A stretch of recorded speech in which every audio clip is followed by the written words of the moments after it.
kelompok dan hubungan sosial. Ya, sekarang kita tahu terlebih dahulu individu. Ya, kalau individu itu sama juga dengan orang, seseorang atau perorangan. Itu namanya individu. Berarti kita semua adalah individu. Karena kita adalah orang, perorangan, seseorang. Nah, itu adalah individu. Ya. Kemudian selain individu, ada juga yang namanya kelompok.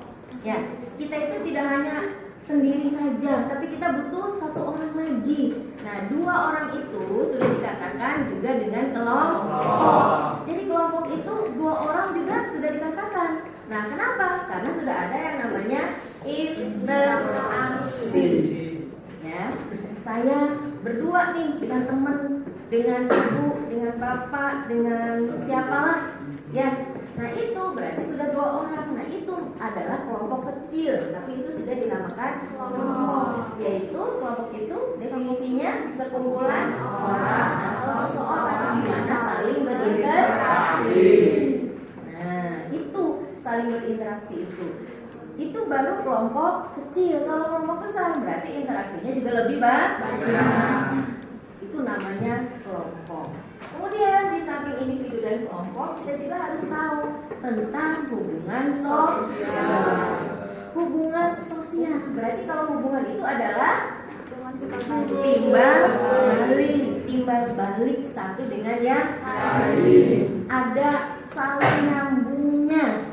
Hubungan timbal balik antara individu yang saling bagaimana? Mempengaruhi satu dengan yang lain. Mempengaruhinya tuh hal yang bagaimana diharapkan?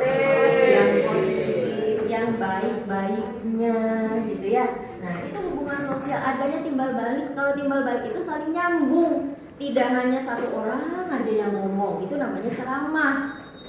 Ya, itu satu orang yang ngomong itu namanya ceramah. Tapi kalau hubungan sosial itu saling dan saling. Jadi saling menyaut. Satu orang ngomong, satu orang menimpali. Saling adanya interaksi dan satu yang lainnya mempengaruhi, terutama hal-hal yang baik, hal-hal yang positif. Dari hubungan sosial ini kita berlanjut biasanya tidak jauh dengan yang namanya kontak.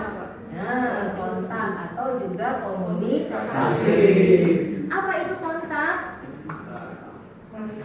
Kontak. Nah, komunikasi dulu. Apa itu komunikasi?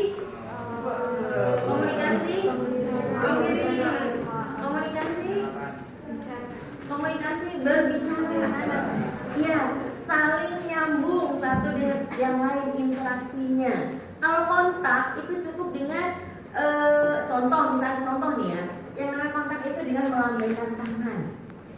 Ya, maksudnya melambaikan tangan itu ya itu salah satu simbol kontak.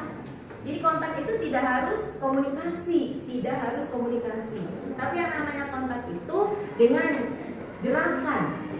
Misalnya tadi ya sudah dicontohkan melambaikan tangan. Berarti tahu tuh kalau kayak gini berarti oh saya yang dimaksud. Atau dada gitu ya ibaratnya. Atau kiss bye kata teman Anda gitu ya. Apalagi tuh misalnya dengan kedipan mata atau tangan oke, misalnya kayak gitu ya kan? Atau misalnya dengan kedipan mata bertanda iya kan gitu. Nah itu yang namanya kontak. Kalau komunikasi itu lebih jauh lagi, tidak hanya sekedar simbol tertentu atau menggunakan panca indera tadi kayak misalnya kedipin mata itu pertanda oke, atau tangan juga kita giniin oke, melambaikan tangan maksudnya memanggil, atau dengan rangkulan maksudnya mengajak kan gitu ya. Nah itu namanya kontak. Kalau komunikasi berarti lebih dari itu, lebih saling ada hubungan kedekatan satu dengan yang lain. Sampai di sini dulu tentang individu, kelompok, hubungan sosial. Ada yang ditanyakan?